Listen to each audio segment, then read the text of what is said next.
Looking for a university that believes in your students' potential and invests in their success? Watch them soar above and beyond at University of Maryland Eastern Shore with one of our 60 bachelor's degrees. Our dedicated faculty and staff are committed to providing students with a supportive community and the attention they need to dive into their passions and become who they want to be. Experience a top 20 HBCU that treats its students like family and start on your journey today with a virtual tour or schedule an on-campus visit. Learn more at umes.edu/visit.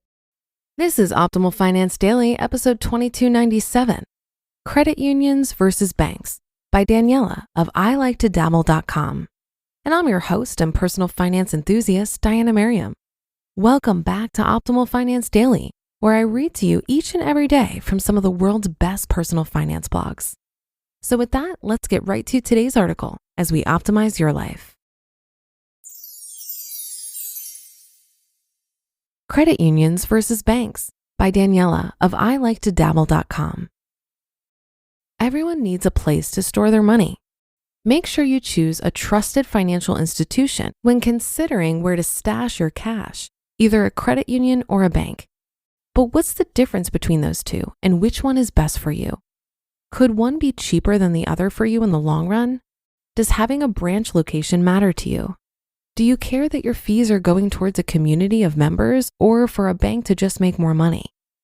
Whether you're looking around for the first time or you're a seasoned veteran looking to open another account, you'll want to know the difference between a bank and a credit union before you make your decision.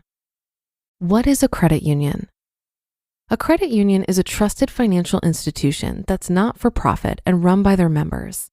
More than 118 million Americans hold $1.4 trillion in assets across 5,700 credit unions in America, according to a 2019 report from the Credit Union National Association.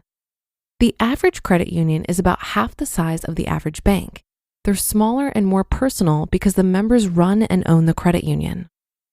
Credit unions versus banks. How are banks and credit unions different? The biggest difference between a bank and a credit union is that banks are for-profit institutions and credit unions are not-for-profit institutions. Banks focus on maximizing profit for their stockholders. A credit union is focused on giving their customers the best experience and gives their profits back through lower fees, better rates, and other perks like free checking and savings accounts. Some credit unions have better high-yield accounts in both their checking and saving account options, which make them usually more appealing than banks, but this does depend on the specific credit union. High-yield savings accounts can pay you at least 500% more interest than normal banks, allowing you to make more money on the money you're saving, such as in your emergency fund. Pros of credit unions. Since credit unions are run by their members, they're committed to having excellent customer service. You'll get a more personalized experience since you're more than just a customer. Members have ownership of credit unions and can vote on different things. Not only are they committed to customer service, but they're committed to giving their customers the best financial offerings available. They offer lower interest rates and higher savings rates for banks, which is particularly great for small businesses. Opening a business bank account for your side hustle at a credit union could save you a ton in fees down the line. This is because they're not-for-profit institutions and they give their profits back to their members. On top of that, many offer low or no fee accounts and services for their members. You'll definitely get more bang for your buck when you choose a credit union. Cons of credit unions. However, credit unions don't only have upsides. They tend to be smaller than banks, which affects the financial products they can offer. If you're looking for something with robust financial offerings, you might want to consider using a bank as well. Due to their smaller size, they have less branches open, and they might be inconvenient for you to visit with any regularity. This is especially problematic since they might also not have the same user-friendly technology as banks. When you choose to go with a credit union, you might be opting out of mobile banking, and they might not have full-service banking online, depending on the size of your credit union. You also need to meet certain criteria when joining a credit union, so there's a possibility you might not be eligible to join the credit union you have your heart set on. Pros of banks. Since banks tend to be larger than credit unions, they have a wider offering of services. You'll get full-service banking, loan, and retirement products. There won't be as many restrictions due to the size of the financial institution. If you're looking to create a one-stop shop for all your financial needs, banks could be what you're looking for. They also have multiple locations open, which is more convenient for you as a patron, since you'll be able to pop into the bank in more places in your city. You'll also have access to more ATMs around the area, which save you money on ATM fees. Online banks are particularly great for location-independent side hustlers, remote workers, and entrepreneurs. Not only does their geographical positioning make them an excellent choice, but banks also have better online and mobile banking technology. If you like checking your balance online or transferring money from your phone, a bank could be a better option than a credit union. Cons of banks. While banks have plenty of benefits that draw customers to them, there are some downsides as well. Because banks are for-profit institutions, they come with higher fees for their products.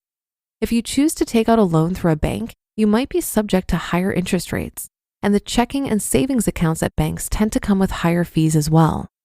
You're also potentially opting into less personalized customer service since you aren't a member of a bank, but instead a customer. If you're looking for exquisite customer service and a financial institution willing to go above and beyond for you, then you might not want to choose a bank. FDIC versus NCUA. The way that credit unions and banks are insured is also different, and you'll want to make note of that before making your final decision. While they work similarly, it's important to know the difference between the two in case the financial institution should fail. Credit unions are insured by the NCUA, and banks are insured through the FDIC. However, they work fairly similarly. Both are regulated. You'll get paid out by the NCUA if your credit union should happen to fail, and by the FDIC if your bank should happen to fail. What to keep in mind? There are a couple of things to think about as you're making your decision for which one to go with, so you make the best decision for your personal situation. Start by asking yourself these questions. Do I need a branch location?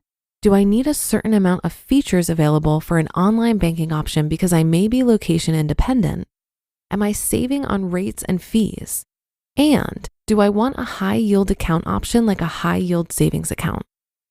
The bottom line. Credit unions and banks are very similar financial institutions. They have great perks that they pass along to their members, as well as some serious drawbacks depending on which institution you choose.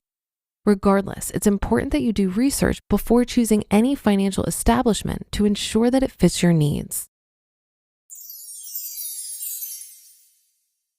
You just listened to the post titled Credit Unions versus Banks by Daniella of ILikeToDabble.com.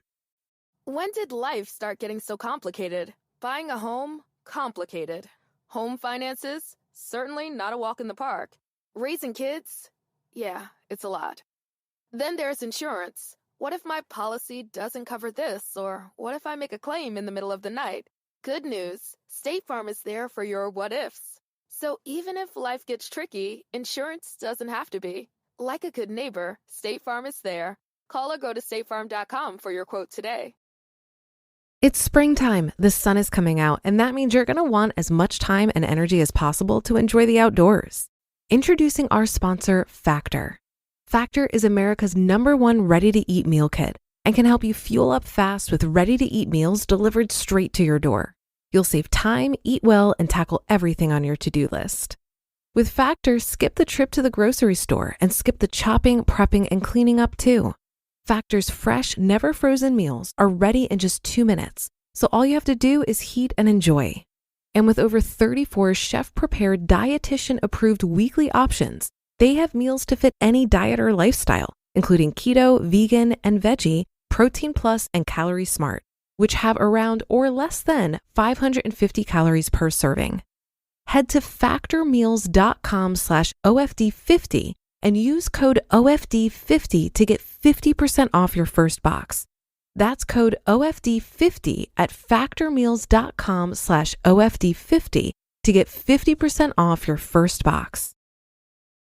I absolutely love the idea of credit unions, and while my mortgage was sold to one, I don't do most of my banking there.